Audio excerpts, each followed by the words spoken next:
Dragon Ball Super manga chapter number 26 is now officially in the history books, closing the doors to the future Trunks story as we come to a definitive conclusion in this manga chapter, as now we are ready to move into a brand new arc, that being the Tournament of Power story, premiering next month for Dragon Ball Super manga chapter number 27, in which after many months of having to pick up on the Goku Black story, it looks like this seals the deal and closes the gap between merged Zamasu and future Trunks as we move on forward into a new edition leading into next month's chapter. And again, if you guys are new to this channel, don't forget to hit that subscribe button and turn on notifications. That way you guys can be notified whenever a Dragon Ball video is posted onto this channel. Hashtag notification squad. Now with that, we kick off Dragon Ball Super manga chapter number 26 exactly where we left off, with an army of Zamasus having to slowly approach Vegeta, as we get to see Vegeta, the Supreme Kai, Goku, Gowasu, and Trunks in utter terror as they're witnessing a army of merged Zamasus approach their direction. And we get to see how Vegeta is so shaken up by the idea of multiple Zamasus having to approach him.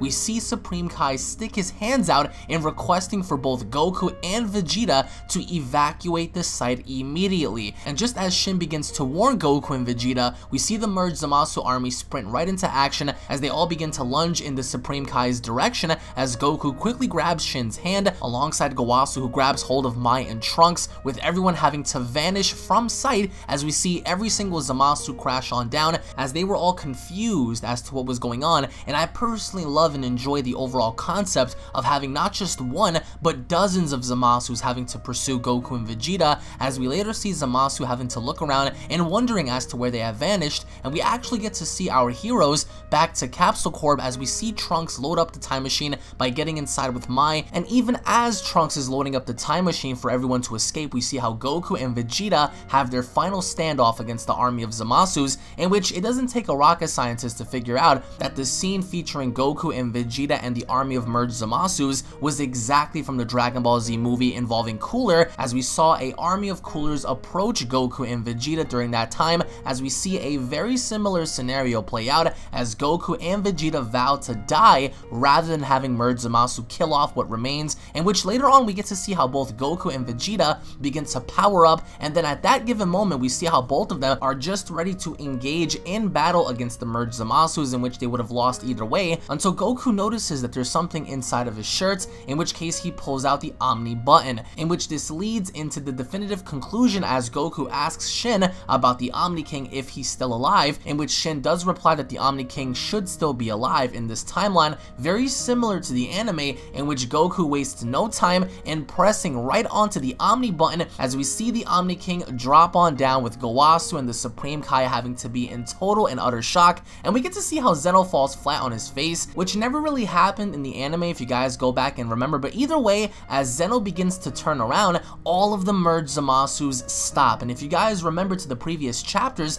Zamasu and Goku Black have alluded that they were going to try to commence with the Zero Mortals plan to an extent to where the Omni King would not find out about it. And the minute the Omni King shows up, the reaction upon Zamasu's face is quite different than how we saw in the anime, because in the anime we saw a very different variation of how Zamasu had been killed off, because if you reckon going back to the anime, merged Zamasu had not only become one with the universe, but he was actually transitioning through timelines. As we saw in the present timeline, merged Zamasu's face appeared, in which we did have a cause and effect during that sequence, but here it's entirely different. Instead, we see an entire army of Zamasus, hundreds upon thousands of them, in which they fused, according to Gowasu, on a molecular level, on a cellular level, to where they cannot possibly separate, as seen in Dragon Ball Super manga chapter number 25, when future Trunks had split Zamasu and Goku Black in two, which ultimately caused them to fuse on a cellular level, according to Gowasu in the previous chapter. And we get to see how Zamasu is utterly terrified that the Omni King is finally here, and we get to see how Goku says, "Hi, I'm Son Goku," and the Omni King is wondering as to where he is. Similar to the anime, he's looking around and he's trying to figure out as to where he is and who had done this. And you can clearly see based in the manga that Goku says, "That guy over there, that's the problem, that's the issue." And I personally preferred this a lot more over the anime, because in the anime it seemed a little bit confusing, it seemed a little bit awkward, and we get to see how Goku just so casually with a smile on his face pretty much points out the evil and saying, "You need to go on ahead and handle the problem." And just as Goku points at Zamasu, all the Zamasus begin to get terrified, and the Omni King is pointing them out and saying, "Okay, okay, they must be erased. And that's when Zamasu begins to panic, and the reason for that is just as everyone is boarding to leave, because we see how Trunks is saying we have to go because the time machine's about to take off, we see how every single Zamasu begins to flee the scene. Ironically enough, because just as they're going in for the kill, the minute the Omni King arrives, they all stop in their tracks and they begin to backtrack, and the Omni King sticks his hands out in the form of Konosekai, and that's when Goku and Vegeta, alongside Gowasu and Shin, had realized that the Omni King is going to erase the entire timeline. So very similar to the anime, we see how Goku and everyone flee, we see how Gowasu and the Supreme Kai, flee the scene as well instead of hopping onto the actual time machine. We see how Goku and Vegeta, they pretty much hug the window, because in the anime, we see how they actually hugged the sides of the actual time machine. So this is a little different to that respect, but just as the Omni King is about to erase everybody, he finally performs the Konosekai, and that's when we begin to see every Zamasu get erased. Now granted, in this manga chapter, we get to see how some of them are trying to fly out into the universe, but nothing is working, and as according to the manga chapter, Merge Zamasu is officially erased. There is nothing left of Merge Zamasu, in which we also get to see something very, very interesting that we haven't seen in the anime, and that was one of the time rings inside of Gowasu's box. We see how he begins to shine, and then poof, it's gone, indicating that that timeline no longer exists, which I found to be very fascinating because we never got to see as to what other time rings were created, what other time rings were destroyed. In the manga adaptation, we get to see how that very ring is now gone, indicating that Future Trunks' timeline no longer exists. So even with that being said, everyone goes back to Earth, and what I like about this is not only seeing Goku's reaction upon being dizzy and everyone dropping down, but also seeing everyone else and how happy they are and rejoiceful they are in seeing Vegeta and Goku, and they're all clearly battle damaged, they're all injured, and we get to see how Trunks is catering to Mai, and even how little Trunks rushes towards, bigger Trunks and he gives him a hug, and Bulma and Vegeta have a very touching moment in the idea that Bulma was crying, and Vegeta is shaking her because obviously she thought that she would never see her husband again. So it was a very fitting moment to see, alongside seeing little Mai and bigger Mai, future Mai and present Mai pretty much smile at each other, as we also get to see all the other Kaioshin, including Elder Kai, Gowasu, and Shin, pretty much leave the scene, leaving everybody else to actually rejoice and celebrate. And we actually get to see a little bit of dialogue between Trunks, Beerus, and Whis as well, as Beerus kept gloating about how he was right. But either way, what's different about this is when they actually had the little feast when they were all eating, because here we get to see back in the anime when Trunks was concerned about his timeline, as he was concerned about many other things. In the manga chapter, he seems to be happy. We see him actually eating, we see Mai eating, everyone is rejoicing. Obviously enough, Beerus is having an exchange of words over food, but it doesn't look like he's concerned over timelines, because here, this would have been the perfect opportunity to have Trunks stay, because this is the first time that Trunks is realizing peace. Keep in mind, in the manga chapter and even in the anime, Trunks never knew what it was like to have peace. And the one thing that I've noticed throughout this entire manga chapter is that Gohan is not around. We don't see the traditional end to Gohan having to wave goodbye to Trunks, so they pretty much made him fodder in this entire manga chapter. That's not a surprise, because Gohan, up until the Tournament of Power, he hasn't done legitimately anything. But even as that's being said, we see how Pilaf comes up with an idea on how to fix the situation between Trunks and Mai having to be here, and possibly getting them back to their timeline, which again is a little convoluted, because in the anime they mentioned how Trunks was supposed to go to a different timeline, in which included another Trunks and another Mai. But before anything can be done, we see how Goku actually requests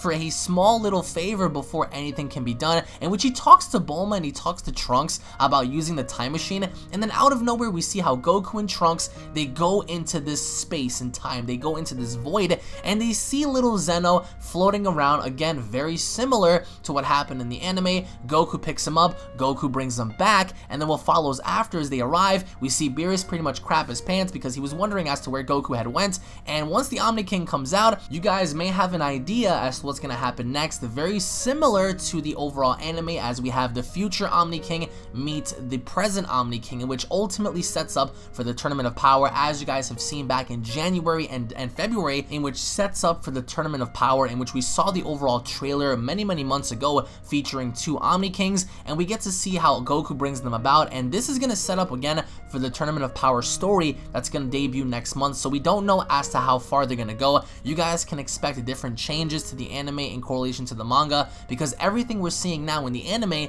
is going to be very different than what we're going to be seeing in the upcoming manga as well, so just keep that in mind. So just as Goku introduces the Omni Kings together, we see everyone back on Earth, and everyone's getting ready to leave, and Trunks even has a Super Dragon Ball shirt on, which I think is hilarious. But even with that being said, they talk about how Trunks is going to be sent back to his own timeline prior to the death of the Supreme Kai, courtesy of the hands of Babidi and Deborah. Going back to that, because if you guys remember, many chapters ago, it was Deborah who was the one that killed off the Supreme Kai, and which ultimately killed off Beerus as well. So it looks like the timeline that Trunks is going to be going in is in fact his own timeline, to a degree where it's going to be prior to Deborah and Babidi having to invade and kill off the Kaioshin, which prevents Beerus from dying. So ultimately enough, Trunks is going to be in the same timeline, with Beerus having to still be alive. So they pretty much conjure up an idea, if in fact they do encounter Goku Black and Zamasu, Trunks is more prepared now than how he ever was before. And again, depending on you, the viewer, if you guys are more or less a fan of what happened in the anime, or if you guys are more or less a fan as to what happened in the manga. In the anime, Trunks became a Super Saiyan Rage. He actually went to a different timeline where an alternate Mai and an alternate Trunks existed. In the manga, we see how Trunks had the abilities of a Kaioshin to heal people, and he did not have Super Saiyan Rage, but in fact went to another timeline where it's prior to Deborah and Babidi having to fight Trunks and killing off the Supreme Kai, which prevents Beerus from dying. So depending on you, the viewer, you can ultimately choose as to what you favor. Either way, it's all canon and a part of the same continuity. But again, as I said before, the traditional goodbyes from Trunks and everyone else, and Trunks doesn't seem to be a little worried, because here he seems to be happy and rejoicing on the idea that he gets to go back, see his mom, and even preventing Black from actually doing further damage, as Trunks is more prepared now than how he was before. So again, you have to look at it from two different points of views. For me, this would have been the perfect opportunity and the perfect place to see Trunks remain in this timeline, as he would have been a perfect candidate to compete in the Tournament of Power. But just as everyone's leaving, we see how Whis has this giant sack of food, and it looks like they're taking off, and Beerus says goodbye. And it's very traditional, because right towards the very end, we see how Trunks bids his farewells, he says his goodbyes, and that's when we see a little Mai and Trunks pretty much talk, and we see how little Mai kind of grows in interest for little Trunks, because Trunks begins to blush.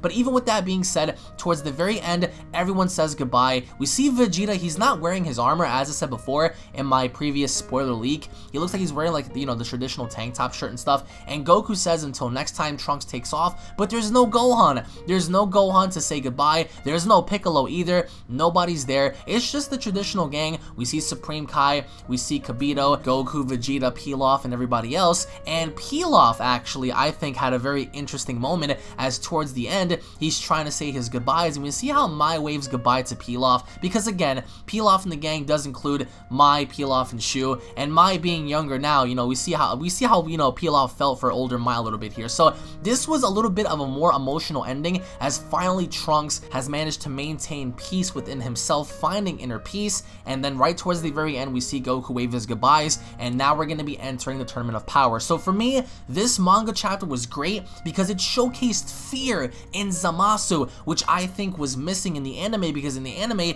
it was always revere me, praise me, revere me, praise me, I'm the best, I'm the only god, yada yada yada. And there was no fear in his eyes. Even after the Omni King arrived, he still thought he was all hot cakes, because he was engulfed within the universe and spreading his essence. And in the anime, it was pretty cool to see how, you know, the Omni King used the Konosekai to erase him. But here we have a reason to feel for the Omni King. In this variation, we see a heavily battle damaged Goku, a heavily battle damaged Vegeta. Everyone was beaten down legitimately, and Zamasu said, "This is the end for all of you." And just as they were gonna swarm in like bees, this one entity arrives in which just embeds fear, so much fear in the heart of Zamasu, to where he tries to fly away and he gets eradicated. So we were all expecting a little bit more. We were all expecting some sort of, you know, showdown between Goku and Vegeta and the army of Zamasus, but that did not happen. But either way, this I think was a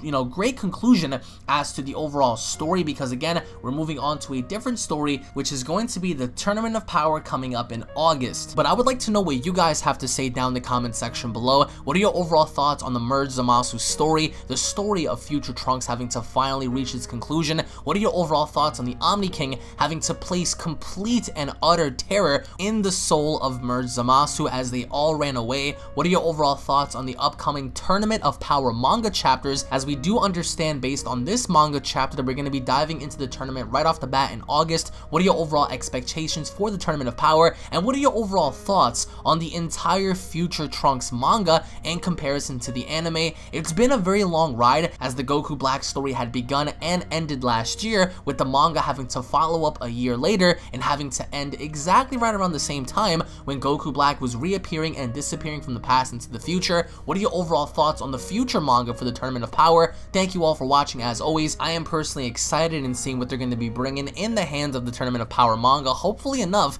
the manga will catch up to the anime eventually, but thank you guys for watching. As always, tune back in for more. Don't forget to hit that subscribe button and turn on notifications, that way you guys can be notified whenever a Dragon Ball video is posted onto this channel. Hashtag notification squad, and I'll be seeing you all down in the comment section below. Have a wonderful day, everybody. Peace.